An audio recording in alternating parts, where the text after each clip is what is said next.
Hi అండి, అందరికి నమస్తే. నేను మీ వెంకటరమణ కిచెన్. ఈరోజు ఏంటంటే పొండి మిరగాయలు గోంగూర పచ్చడి. ఈ విధంగా చేసుకుంటే చాలా అంటే చాలా సూపర్గా ఉంటుంది. ఇదైతే చిన్నప్పుడు మా అమ్మ చేసిందనమాట ఈ పచ్చడి. అది అమ్మలాగా నేను చేయబోతున్నాను. ఎంత బాగుంటుంది అంటే అంత బాగుంటుంది. వేడి వేడి అన్నంలో వేసుకొని తింటే, నెయ్యి వేసుకొని ఆవకాయ పప్పు అన్నం కూడా చాలదనమాట, అంత రుచిగా ఉంటుంది. దీన్ని తయారు చేసుకునేటానికి చాలా ఈజీగానే ఉంటుంది. చిన్న ఫాస్ట్ ఇది ఇలా పోపు వేసుకొని ఒక బౌన్లో తీసుకొని ఫ్రిడ్జ్లో పెట్టుకుంటే నెల దాకా తినొచ్చు అనమాట.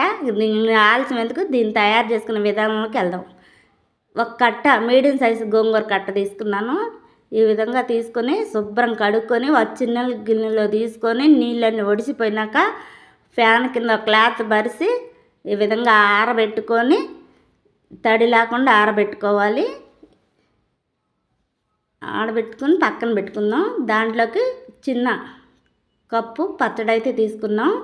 ఈ చిన్న కప్పు పచ్చడి 2 మీడియం సైజు పెద్ద ఉల్లిపాయలు, ఒక మీడియం సైజు చిన్నుల్లిపాయ, కొంచెం కరివేపాకు. ఇక స్టవ్ పైన ఫ్యాన్ పెట్టి 4 చెంచాల ఆయిల్ వేసుకొని ఇందులో నూనె వేడెక్కాక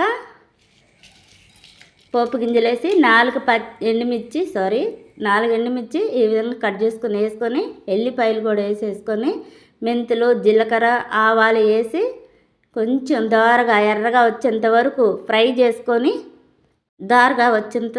ఈ విధంగా ఫ్రై చేసుకొని సన్నగా కట్ చేసుకున్న ఉల్లిపాయ ముక్కలు కూడా వేసుకొని ఈ విధంగా కలిసేంత వరకు ఈ విధంగా కలుపుకొని ఎర్రగా వచ్చేంత వరకు ఈ విధంగా ఫ్రై చేసుకోవాలి. ఫైనల్గా కరివేపాకు వేసేద్దాం. ఇది కూడా కొంచెం ఎర్రగా వచ్చేంత వరకు ఫ్రై చేసుకున్న తర్వాత గోధుమ కలర్ రావాలి.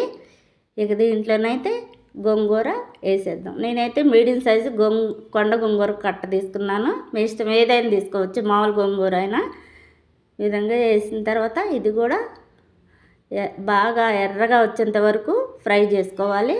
మొత్తం కలిసేంత వరకు ఈ విధంగా కలుపుకొని ఇంకొంచెం 10 నిమిషాలు ఫ్రై చేసుకోవాలి, ఎర్రగా వచ్చేంత వరకు. ఫైనల్గా అయితే ఫ్రై అయిపోతుంది. ఈ విధంగా అంటే నీళ్ళు లేకుండా ఆయిల్ మాత్రం వేసుకొని చేసుకోవాలి. దీంట్లో బౌన్లో తీసుకున్న పచ్చడి అందులో వేసేసి ఇది కూడా కలిసేంత వరకు మొత్తం కలుపుకోవాలి. ఈ విధంగా మొత్తం కలుపుకున్న తర్వాత కొంచెం రుచికి సరిపోయిన సాల్ట్, 1/2 చెంచా పసుపు వేసి మొత్తం కలిసేంత వరకు ఈ విధంగా కలుపుకోవాలి. ఫైనల్గా అయితే అయిపోయింది. ఈ విధంగా చూసారుగా, చూస్తుంటేనే నోరు ఊరిపోతుంది. మీ ఫ్రెండ్స్ అందరికీ షేర్ చేయండి. నచ్చితే ఎలాగుందో కామెంట్ల ద్వారా తెలియజేయండి. Thank you.